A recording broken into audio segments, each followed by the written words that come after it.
Je voudrais du soleil vert, des dentelles et des théâtres, des photos de bord de mer, dans mon jardin d'hiver. Je voudrais de la lumière, comme en Nouvelle-Angleterre. Je veux changer d'atmosphère, dans mon jardin d'hiver. Ma fleur sous la pluie de novembre, tes mains qui courent, je n'en peux plus de t'attendre. Les années passent, il est loin, là je tombe. Nul ne peut nous entendre. Je voudrais du Fred Astaire, revoir un latte Goël. Giuliani also doubled down on his attacks against the Russia probe.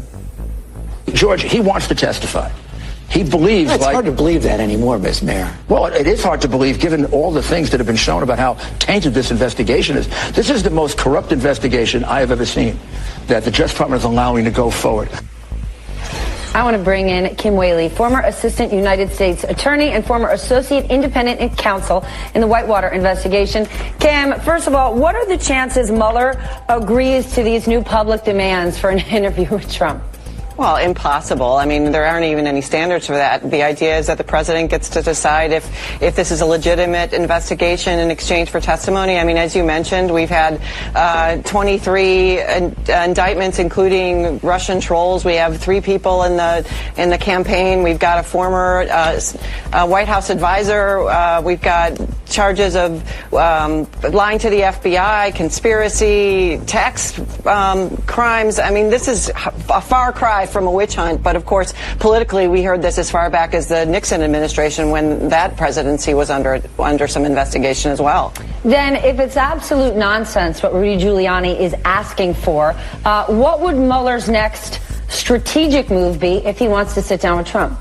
Well, he has 2 options. One is just to go forward without it. There's nothing mandating that he sit down with Trump. I mean, any good prosecutor is going to want to determine whether there are any inconsistent statements, and also just to, dot I's and cross T's and make sure everything is consistent with what they've understood. Alternatively, they could subpoena him, and we saw this with President Clinton during the Whitewater investigation. In that instance, President Clinton agreed to sit down in exchange for withdrawal of the subpoena and certain terms to govern the testimony. That could happen here, but I mean, Mr. Trump's been dangling the idea of testifying for about a year now, and I think it's more likely he'll just kick the can down the road and see how it works out politically with the next election, and tell the voters, listen, you decide, kind of like what McConnell did with the Supreme Court pick. We don't know, but if it did come to a subpoena, then the next step would be the president saying no, and then that could produce a contempt citation, and then that would certainly go to the courts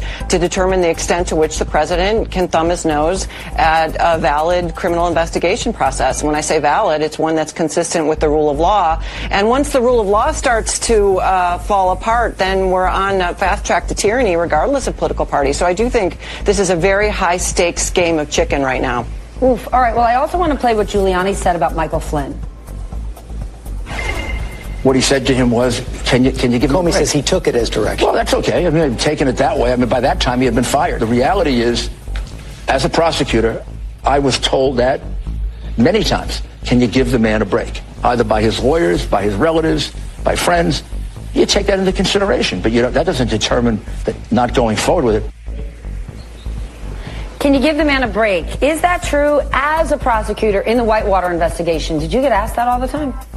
Well, I mean, the difference here is that the president is the president, and the client here has some control over these potential witnesses. So, no, of course, prosecutors get influenced, or at least attempt to be influenced by people that could be affected by what's the work of the prosecutor. I mean, lawyers are trying to get the best deal for their clients, but this is a really different situation when the president is under Article 2 of in charge of the criminal justice system at the federal level. And so traditionally, the FBI and the DOJ have stayed separate from presidential influence, not because it's required by the Constitution, but because that's how we keep our system of justice legitimate and independent. So we are potentially crossing lines here. Now, whether this gives rise to a criminal charge, obstruction of justice, or witness tampering, that's a different question. Because you have to show intent, and that's a really high standard of proof. All right, I want to ask about the power of discrediting Bob Mueller. We can talk all day long about his track record, who he is, what he's achieved in his life. But the president has been masterful at attacking him. And just this weekend, he attacked the Russia probe again via Twitter, saying public opinion has turned strongly against the rigged witch hunt and the special counsel because the public understands that there was no collusion with Russia, so ridiculous that the two FBI lovers were a fraud against our nation and that the only collusion was with the Democrats. Now, irrelevant of fact-checking the president's tweet, he's not wrong about public opinion. A new Washington Post poll found that 45% of Americans disapprove of Robert Mueller's handling of the investigation. That is a 14-point increase since January. And you and I both know since January, we've seen a flood of indictments. So is the president's strategy and wheeling out Rudy Giuliani working? Well, I mean, if public opinion is the metric, presumably, and the problem is that this could actually come down to a political resolution. I think there is a strong argument that an indictment would be problematic under the Constitution. That's not resolved, but I think Rod Rosenstein would probably respect the established practice of the Department of Justice to pay attention to the Office of Legal Counsel's determination that he couldn't indict him. So then there would be a political method of accountability if there is wrongdoing demonstrated, and that would come down to an impeachment process, and if at all. And so the voters have to pay attention to that. I mean, this is really the difference that you point out between Nixon and even the Whitewater probe, and that is that a lot of this is playing out with, frankly, lies and distortions out of the White House. And we hear these things, and it starts to become part of what we understand as truth. B, I think there also is just a fatigue factor. The problems out of this administration have been so many and so quick and so massive in scale that I think people are just trying to go on with their lives, and they're losing focus on where the eye and the ball should be. And here, in my mind, as a constitutional law professor, in addition to a former prosecutor in the Whitewater investigation, has to do with the system. Do we have a system where the people at the highest levels of government are accountable to the public for potential corruption? And we don't know exactly what happened here, but of course, I mean, to suggest that this is a witch hunt when we've seen what's come out of this investigation so far in terms of guilty pleas is really problematic. It's just not true. It is Wednesday, the 11th of July of 2018, and you are in West Coast Cookbook and Speakeasy. I am your chef de cuisine, Justice Putnam, and our daily special is Smothered Benedict Wednesdays. Will no one rid us of this priest?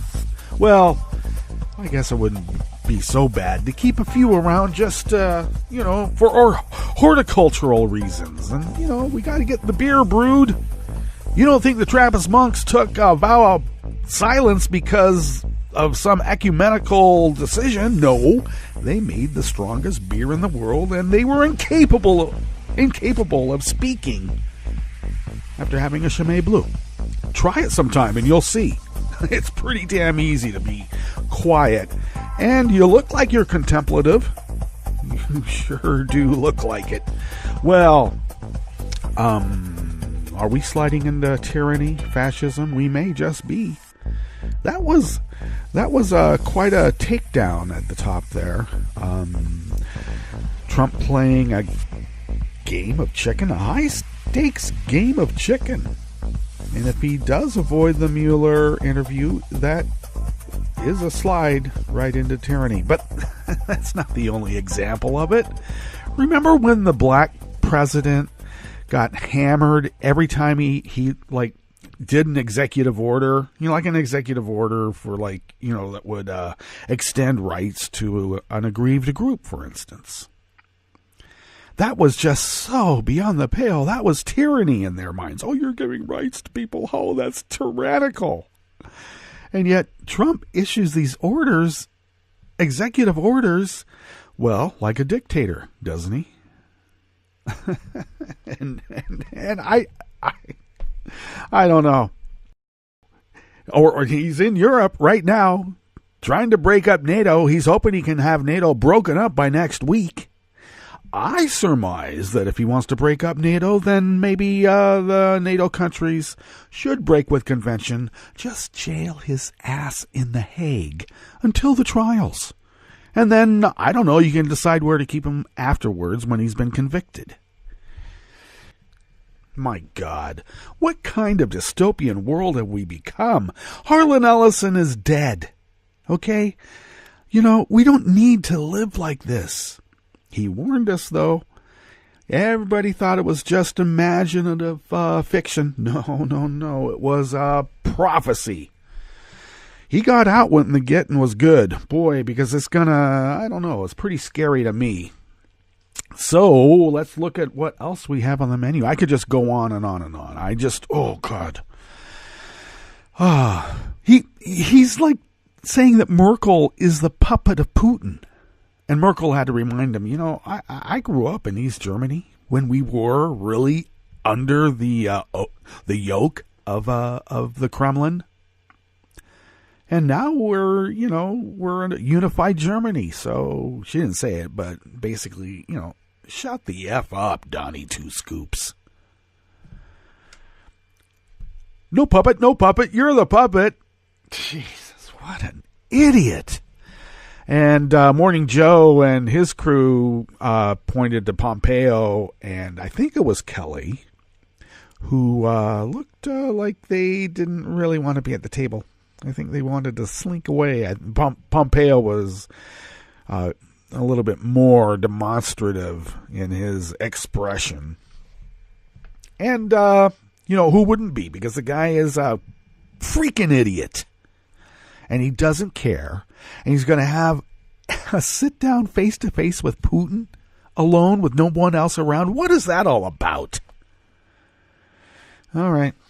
And his base, they love him. I mean, they're willing to become traitors as long as they can kick black and brown people, which is exemplified in the rest of the stories we have here on West Coast Cookbook and Speakeasy. Well, on the rest of the menu in the Bistro Cafe part of West Coast Cookbook and Speakeasy, Smothered Benedict Wednesdays. Black farmers in the Mid-South region surrounding Memphis, Tennessee, were sold fake seeds in a craven scheme to steal their land. Yeah, it happens, The 8 Republicans on the Senate Appropriations Committee cannot get their story straight as they downplay election interference by the Kremlin after their Russia visit on the 4th of July. They hope no one would notice. Don't worry, guys. Russia let us know. You didn't see that coming, did you? Because God, I don't know. We keep saying the house is on fire, and they go, no, it's not. No, it's not. The house is on fire. No, it's not. No, it's not. Then they get third-degree burns. Then they go, why haven't you helped me put out this fire? And the Trump administration says it tore apart a family that might be U.S. citizens, but it's okay. They're brown, and brown people don't matter much now, do they? I guess not. After the break, we move to the chef's table where Italy refuses to allow an Italian flag ship to dock because it's carrying migrants that ship had to rescue under maritime law. That's getting hard line. And Xenophobia runs so deep among the far right in the Trump era that being monolingual is a badge of honor, but speaking any language other than English can get you killed. Mad! Je ne suis qu'un American! All that and more on West Coast Cookbook and Speakeasy. Bon appetit.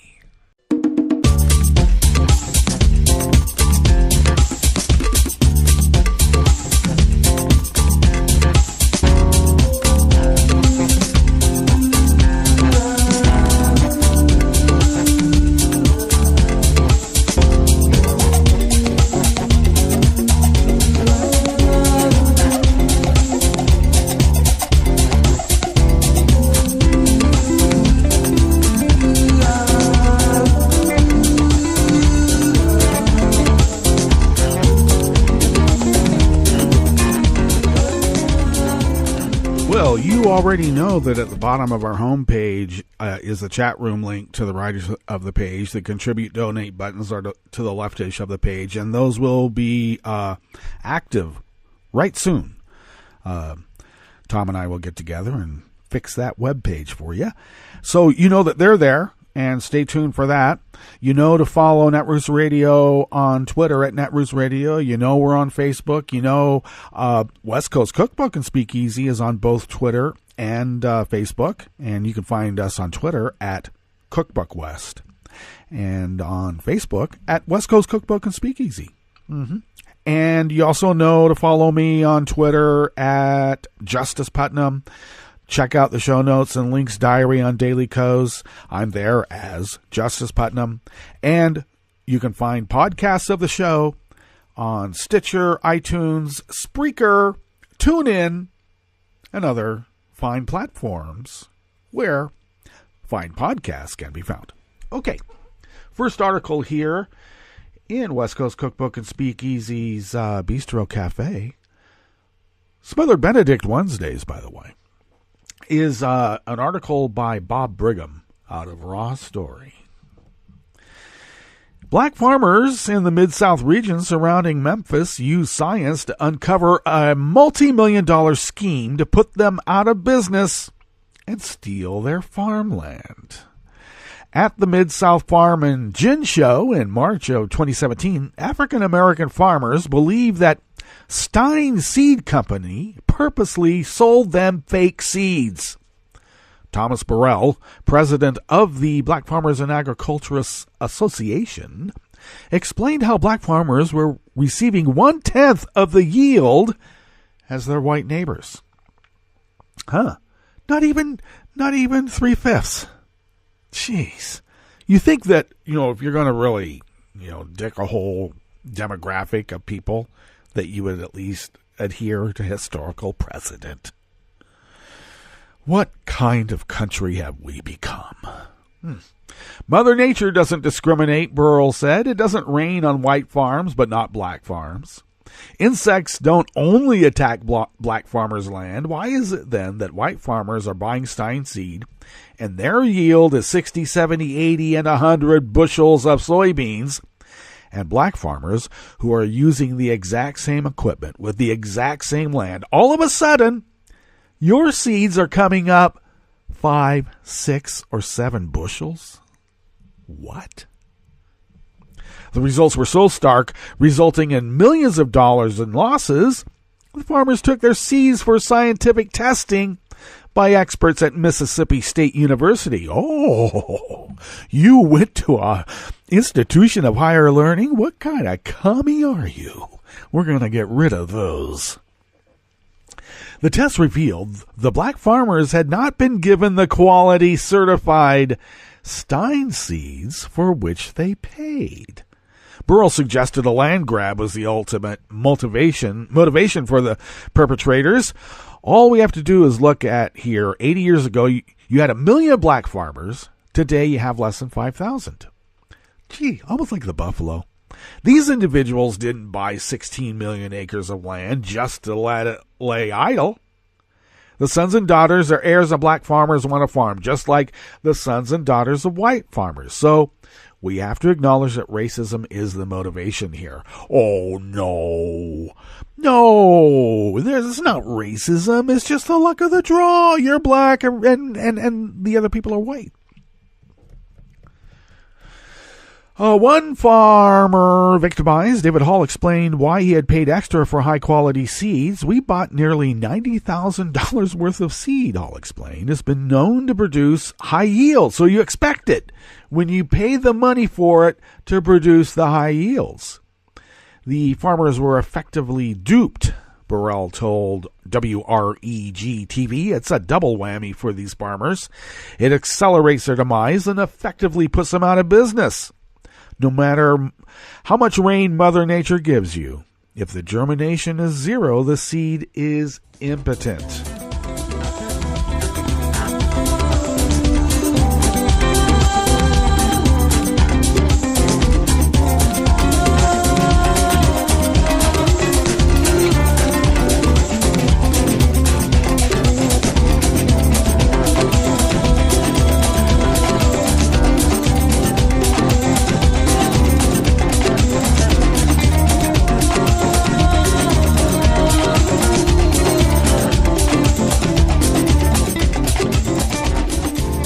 Dale from Think Progress brings us this next offering here at West Coast Cookbook and Speakeasy's Bistro Cafe.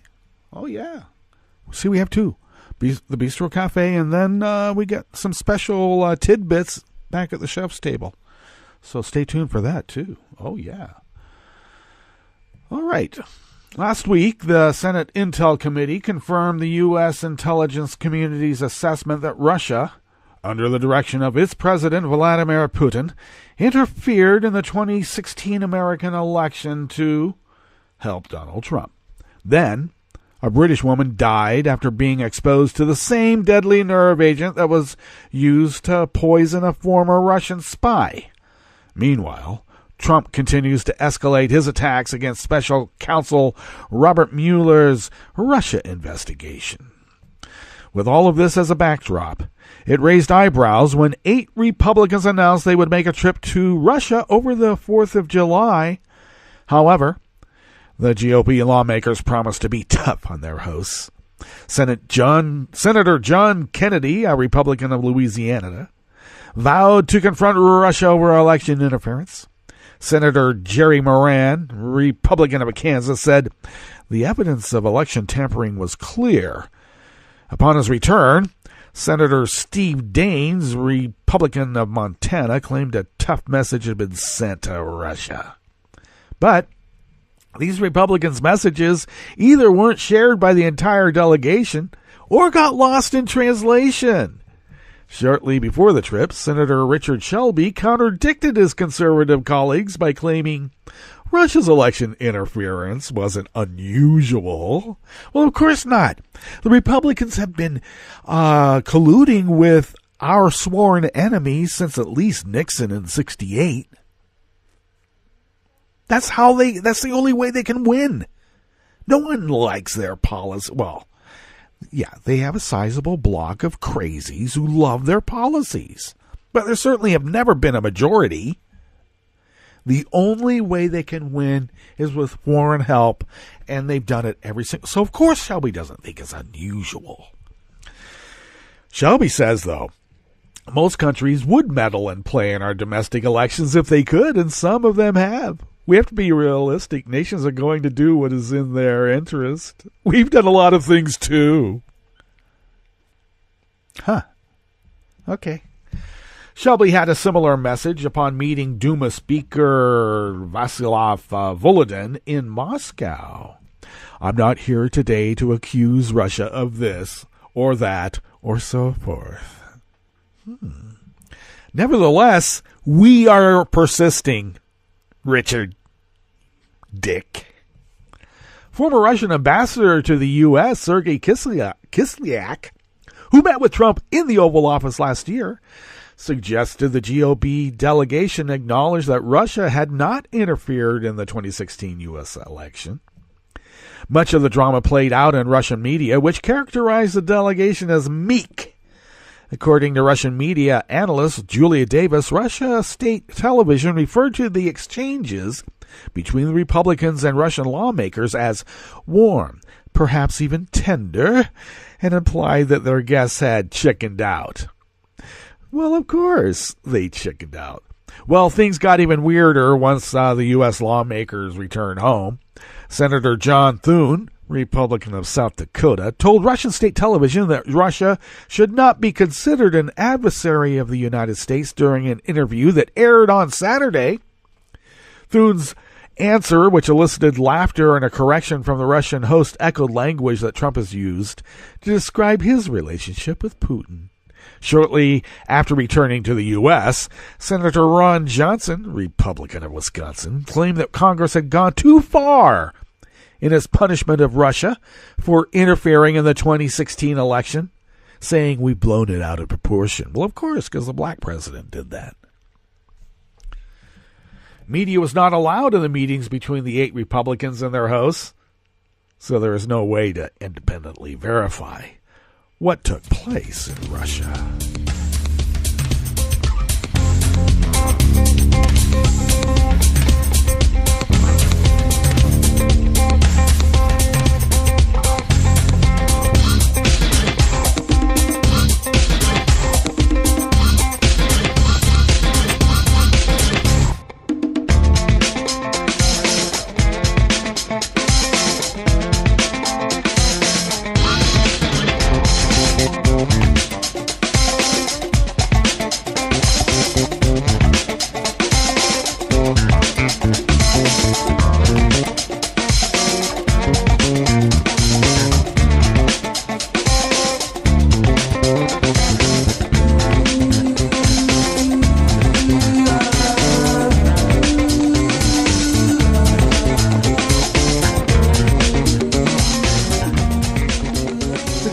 Here in the Bistro Cafe, part of West Coast Cookbook and Speakeasy, Smothered Benedict. Wednesdays is an article by Oliver Willis out of Share Blue Media. The Trump administration now admits that at least one child it is holding in custody as part of its zero-tolerance policy at the U.S.-Mexico border might be an American citizen. The latest development highlights just how out of control Trump's family separation policy that he unilaterally imposed has become. The ACLU has sued the federal government over Trump's policy, demanding that the 102 children under age 5 who have been taken from their parents immediately be returned to their families. The government claims to have reunited 38 of those children, but says that 47 children may not be reunified in time by yesterday's deadline, as that was imposed by a previous court decision. Oh, we just can't do it. In a joint court filing, the Trump administration admits that one parent and child cannot be reunified because the parent has been missing for over a year, and records show the parent and child might be U.S. citizens. They disappeared the parent, can't find the parent, and they don't know who to give the kid to. So, I don't know. I keep saying that Trump and his family said they were only meeting Russians to talk about adoptions. Can't find the parent of this kid. The kid's got to be adopted now. Okay, Trump has cast about for blame on his family separation policy. He tried to blame Democrats in previous administrations, but neither Barack Obama or W. Bush prosecuted all border crossers to trigger family separations. The blame falls squarely on Trump.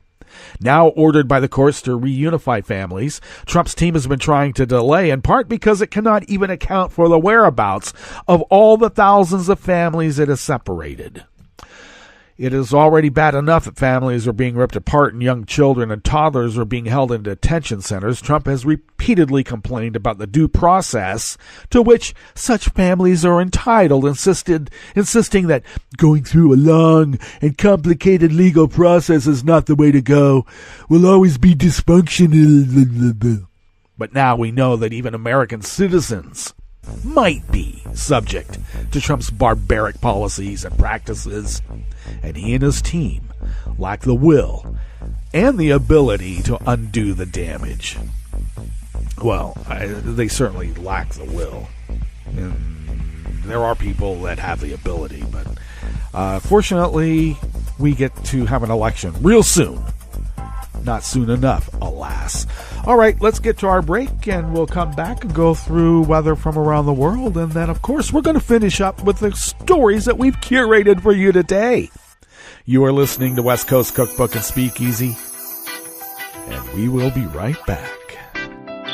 You are listening to netrootsradio.com. Please hang up and try again.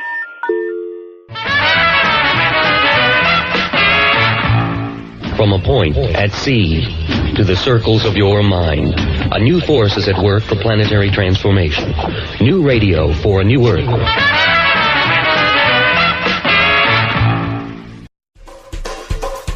This is Scientific American's 60-Second Science. I'm Steve Mirsky. The general public, if you look at the broad numbers, it's like 60% of vineyards around the world in the New World have been planted with just 5 or 6 varieties of grapes in the last 10 or 20 years, from the Australians to New Zealand to, of course, all of California. Science journalist Kevin Begos, the author of the new book Tasting the Past, The Science of Flavor and the Search for the Origins of Wine. He spoke in June at Astor Wines and Spirits in Manhattan. At one point, he talked about disease threats to wine grapes. So the scientists are starting to get really concerned that this is setting up a perfect scenario for a great pandemic, which would seem a little far-fetched, except we all know that grapes are being reproduced by cuttings, not by seed, to keep the flavor qualities. What that means is they haven't been evolving for hundreds or thousands of years. If Pinot is 2,000 years old, which is kind of the general estimate, since we've been cloning it to keep the flavors for roughly 2,000 years, all the insects and pathogens and mildews that attack grapevines have been evolving that whole time. They always figure out new ways to attack the grapevines. Wine grape researchers at the leading institutions are saying, look, you're doing the exact same thing they did during the Irish potato famine, which was plant the same variety of potato all over Ireland, propagate it just from buds, from the shoots coming out of old potatoes.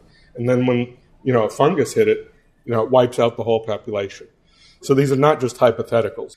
So I don't want to be unduly alarmist, because this could be 50 years down the road. It could be 100 years down the road. Or it could be prevented, because other grapes, which have not been popular for wide-scale winemaking, have kept evolving. And some of these have natural disease resistance. Crossing these wine grape varieties with more popular ones could head off a pandemic before it happens. You can hear more of Kevin Begos' talk about wine on an upcoming episode of the long-form Scientific American podcast, Science Talk. For Scientific American's 60-Second Science, I'm Steve Mirsky. This program is presented by the Centers for Disease Control and Prevention. Pools, water parks, and other recreational water venues are popular places to relax and stay cool, but they can be sources of serious illness. Since 2000, nearly 500 outbreaks have been reported at recreational water venues in the U.S., resulting in over 27,000 illnesses and 8 deaths. Most were caused by parasites, bacteria, viruses, or certain chemicals in the water. Parents with young children who have diarrhea should not allow their children to swim or play in the water.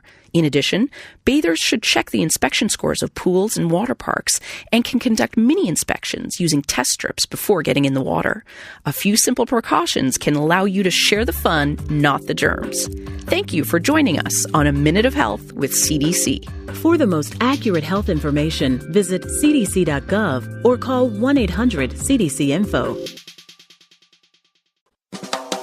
Welcome to 60-Second Civics, the daily podcast of the Center for Civic Education.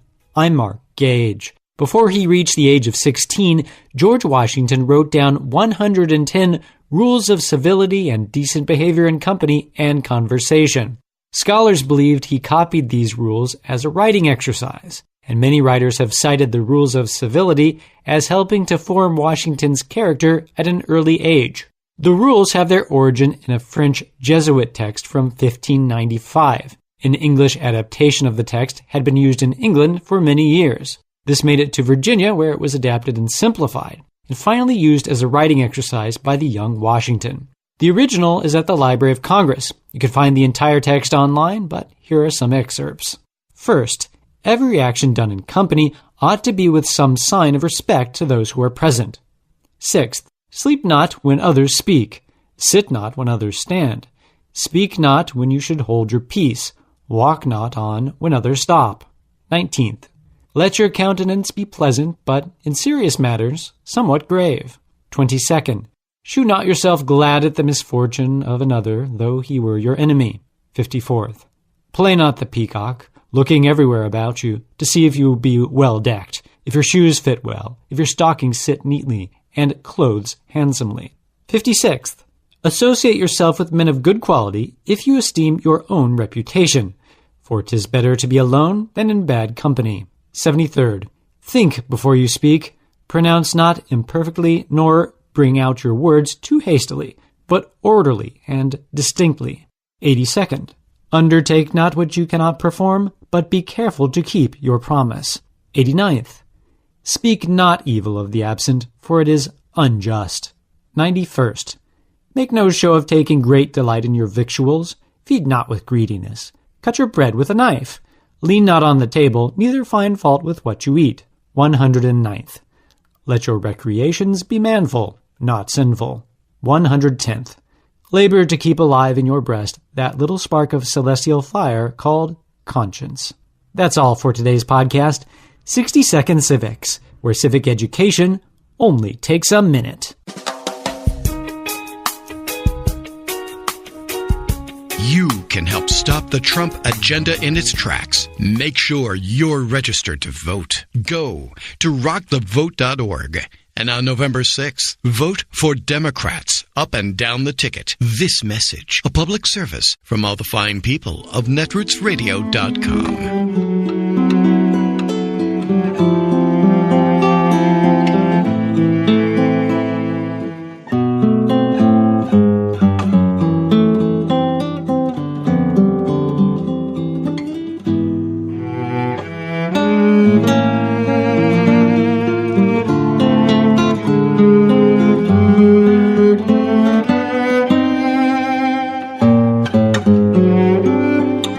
With all the recent mortifying 5-4 Supreme Court decisions, you missed this one.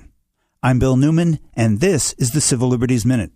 In the case of Abbott versus Perez, another 5-4 decision issued at the end of its term, the Supreme Court reversed a 3-judge federal court and sanctioned congressional districts and state legislative districts that overtly discriminate against voters on the basis of race.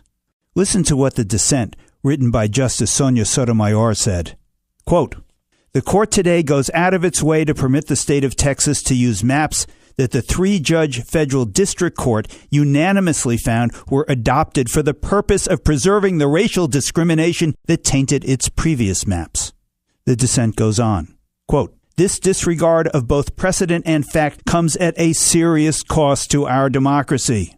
It means that, after years of litigation and undeniable proof of intentional discrimination, minority voters in Texas, despite constituting a majority of the population within the state, will continue to be underrepresented in the political process. The Supreme Court in this case refused to provide any remedy for the state's overt intentional discrimination against a minority, actually a majority, group. Voting is a fundamental right, but a right without a remedy is no right at all.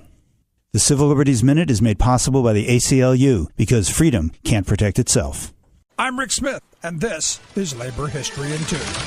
On this day in labor history, the year was 1933. That was the day President Franklin Delano Roosevelt signed the Tennessee Valley Authority Act. The act created the TVA as a federal corporation and was tasked to address the resource development of the region, one of the poorest in the nation. These included flood control and improved travel along the Tennessee River. It also meant improved forestry to address soil erosion and facilitation of agricultural production. Control of water resources required a series of dams designed to navigate the river and reduce flooding. Though Wilson Dam had been completed before the establishment of the TVA, the authority authority had embarked on the construction of 16 more dams. During the Depression, the TVA hired tens of thousands of workers for conservation, construction, and development. Historian Eric Loomis notes that though the TVA was one of the region's largest employers of black workers, the authority also maintained rigid lines of segregation in its workforce. He adds that though 14 AFL unions eventually worked on dam construction, the agency initially refused to recognize unions. Workers would have to wait until 1940 to sign first contracts in the anti-union South. Today, the authority is most well known for its supply of electricity to nearby communities. It is the nation's largest public power company and serves about 80,000 square miles in the southeastern United States. TVA capacity to generate electric power includes some 29 hydroelectric dams, 11 coal-fired power plants, 3 nuclear plants, and several combustion turbine installations.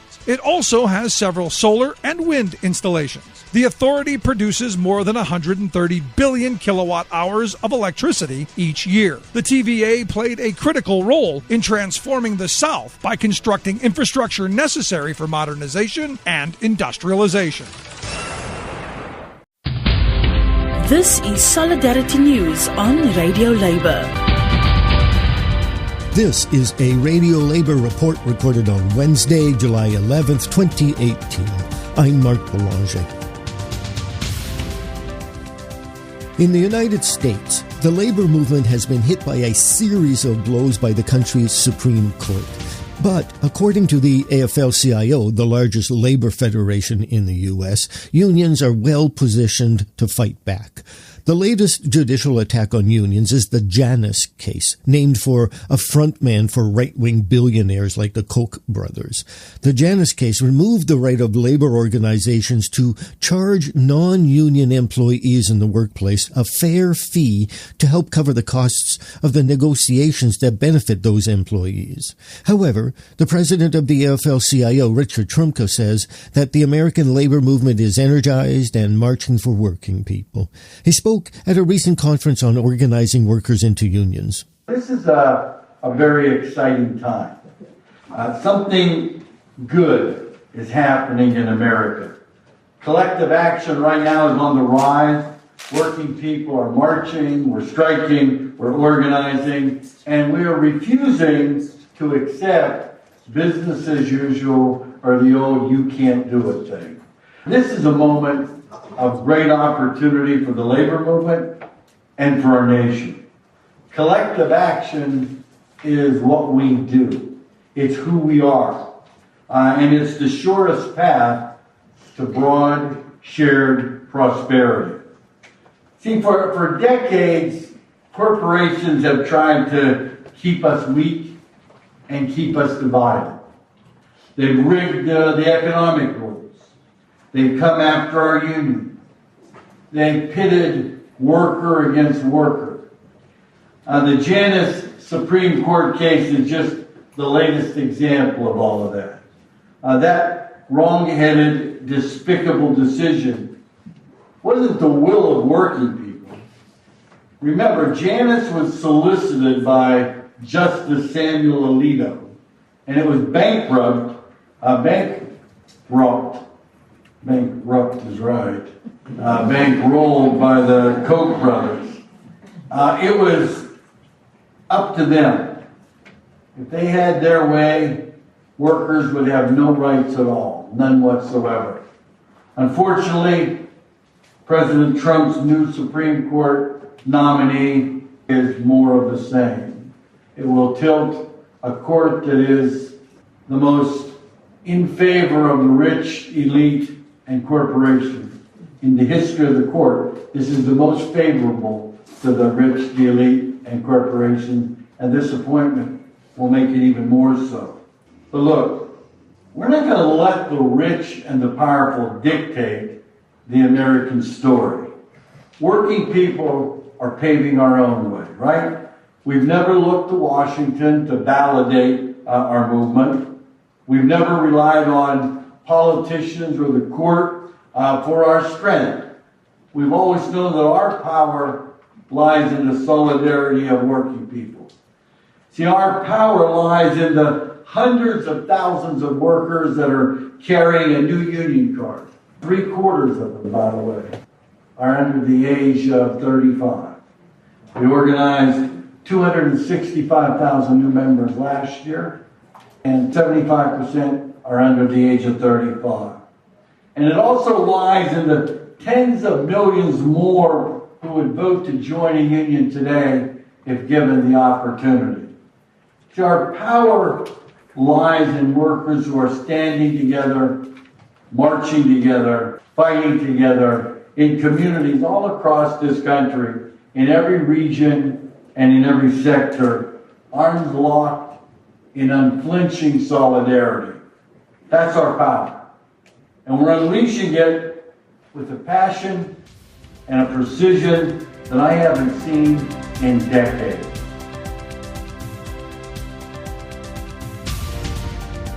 And that's it. International labor news you can use. I'm Mark Boulanger. Thank you for listening. And remember, it's all about global solidarity.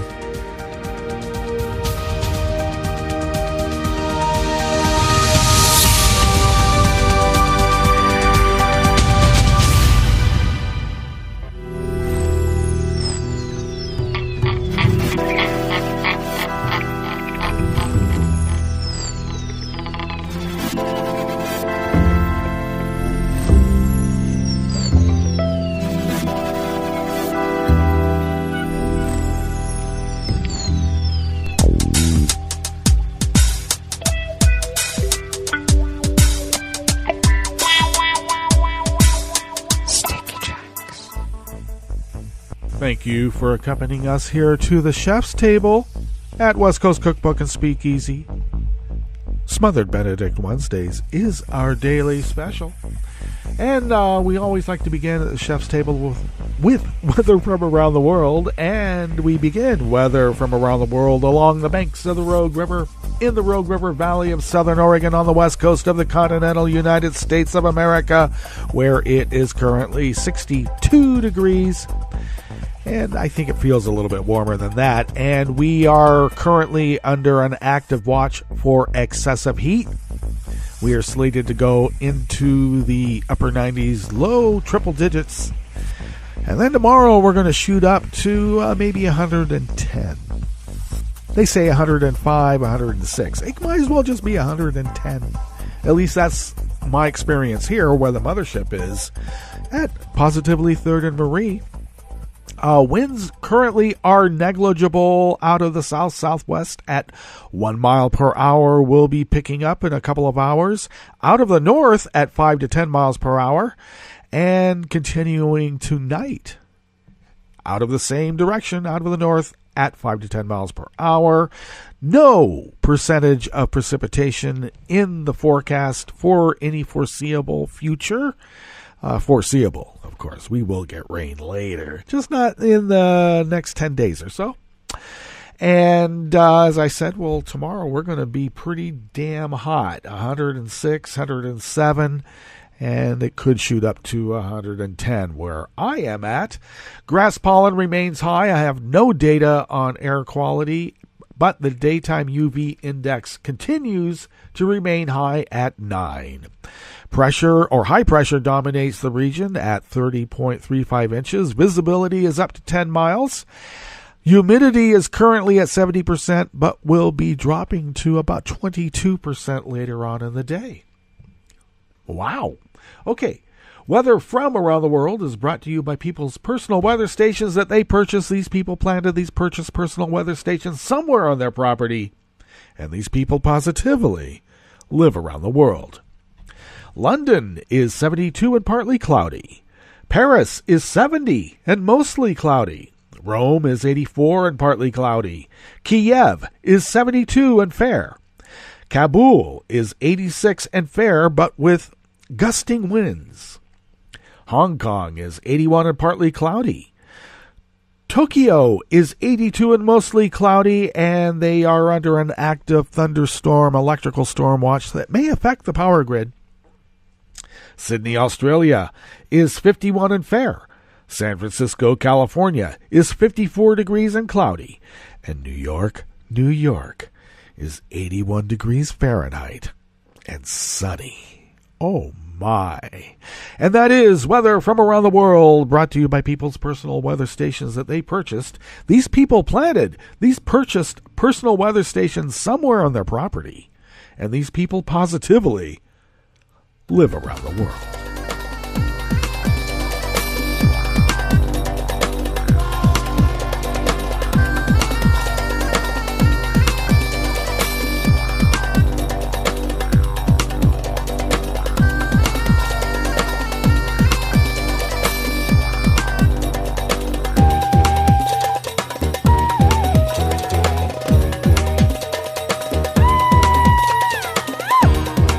Luke Barnes from Think Progress brings us this first offering here at the chef's table at West Coast Cookbook and Speakeasy, Smothered Benedict Wednesdays. Italy is not slipping, has for a bit, even before Berlusconi, slipped perilously into remnants of its fascistic past. And even more so now. Austria has joined those ranks as well, and you know who brought us what Austria brought us. Let's be clear. Yeah, some people call him a paper hanger. Some people did. Well, in a latest example of an increasingly hardline immigration policy from Rome, an Italian flagged ship has been refused permission to dock at Italian ports because it was carrying rescued migrants. The first time a private, domestically registered ship has been barred from the country's ports over its immigration policy. The Volsa, which usually supports offshore oil and gas operations, responded to a distress call off the coast of Libya. And the ship then requested permission to dock in Italy, but was denied. Italian officials said that the Libyan Coast Guard was already on its way, so Volsa did not need to intervene. Except for one thing. Under maritime law, the Volsa was required to respond. In June, Italy and Malta rejected 2 vessels carrying over 350 migrants, leaving the boat in limbo. And earlier in the month, the 2 countries refused another vessel carrying 600 migrants, forcing it to scramble for a port and eventually find safe harbor in Spain, as reported here at West Coast Cookbook and Speakeasy. The Italian Interior Minister, Matteo Salvini, Zigheil, also warned a Dutch rescue ship the same month that to take its human load of 200 migrants to the Netherlands instead. To which the operators of the ship responded on Twitter, "Dear Matteo Salvini, we have no meat on board but humans. We cordially invite you to convince yourself that it is people we have saved from drowning. Come here. You are welcome." Salvini also announced in June that Italian ports would be closed throughout the summer to NGO ships like Mission Lifeline. The Italian ministry tells me, as well as the Libyans, the NGOs help traffickers, consciously or not, Salvini said. Foreign NGOs with foreign crews financing a foreign flag and financed by foreign institutions will no longer set foot in Italy. But the example of Volsa shows the Italian government willing to expand the closures to Italian ships engaged in what it calls troublemaking. Sounds very familiar now, doesn't it? During the height of the migrant crisis in 2015, Italy and Greece were taking the brunt of asylum seekers, with the Italian Coast Guard instrumental in rescuing thousands. The asylum seekers were then moving on further into Europe. However, the implementation of strict border controls in countries like France, Switzerland, and Austria, as well as most recently Germany, has made this path nearly impossible. As a result, migrant arrivals in Italy are down nearly 80% from their peak, but 160,000 asylum seekers remain stuck.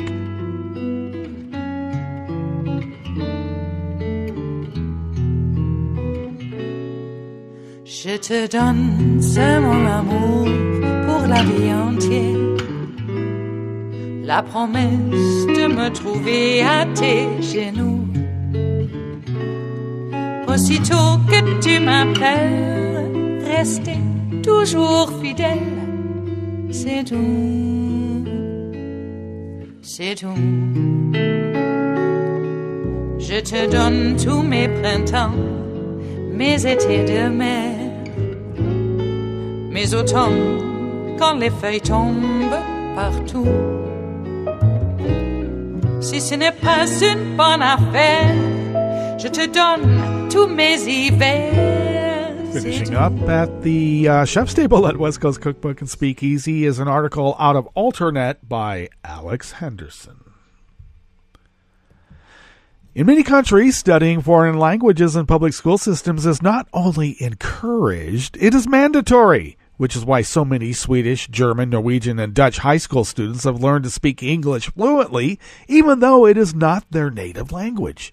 But among many right-wing Republicans in the U.S., being monolingual is considered a badge of honor. And in the Trump era, some ugly racial incidents demonstrate that speaking a language other than English in public can be met with verbal abuse or worse.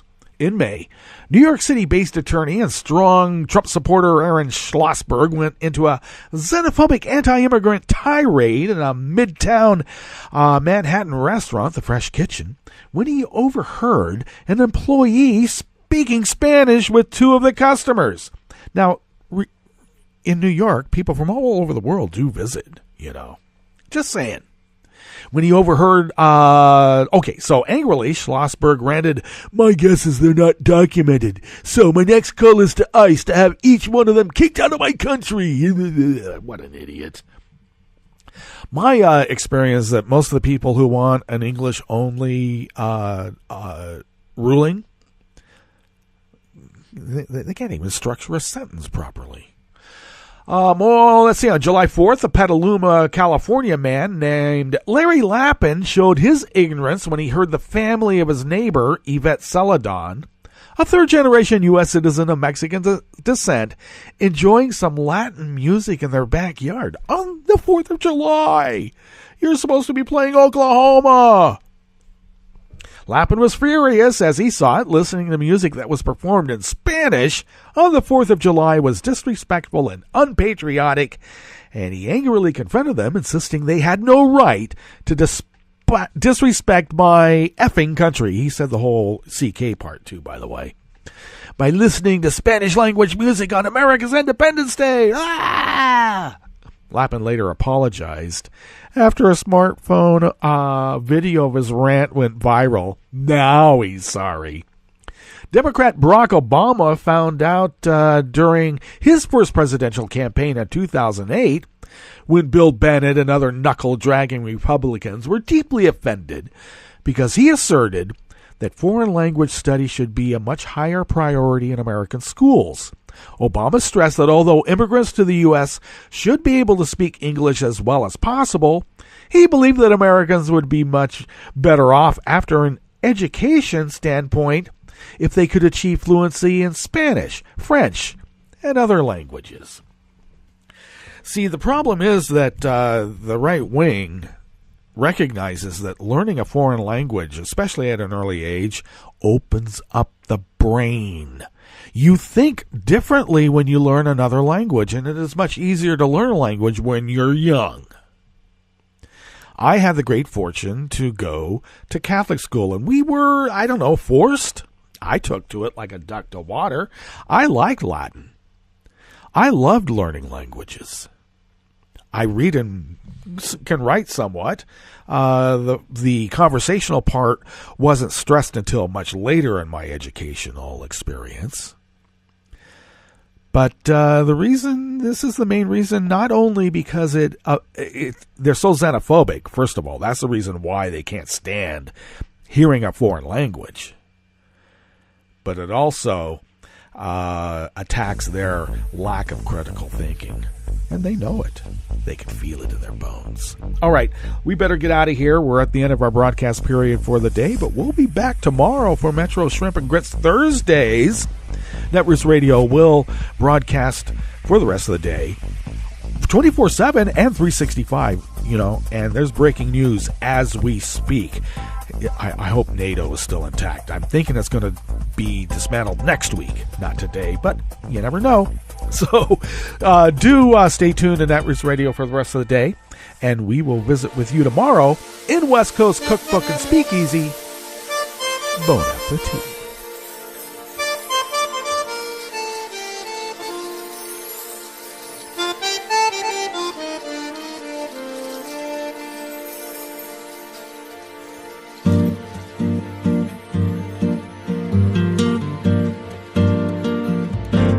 Je voudrais du soleil vert, des dentelles et des théières, des photos de bord de mer, dans mon jardin d'hiver.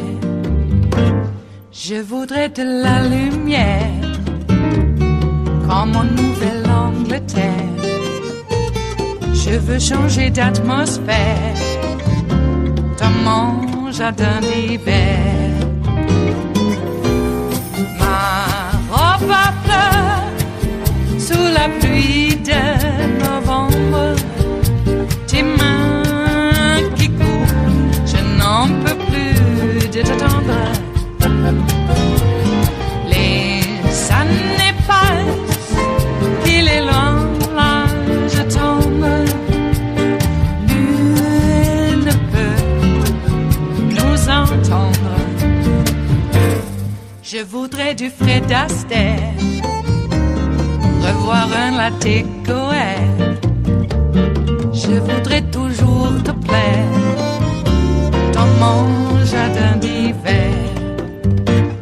Je veux déjeuner par terre, comme au long de golfe clair, t'embrasser les yeux ouverts dans mon jardin d'hiver.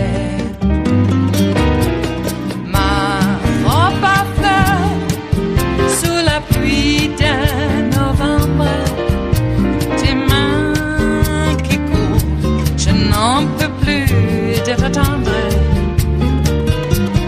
Les années passent, il est loin, là je tombe. Nul ne peut nous entendre. Ba-da-da-dum-di-da-dum. Ba-da-da-dum-di-da-dum. Ba-da-da-dum-di-da-dum. Dans mon jardin d'hiver. Ba-da-da-dum-di-da-dum. Ba-da-da-dum-di-da-dum. Ba-da-da-dum-di-da-dum. Dans mon jardin d'hiver. Dans mon jardin d'hiver. Dans mon jardin d'hiver.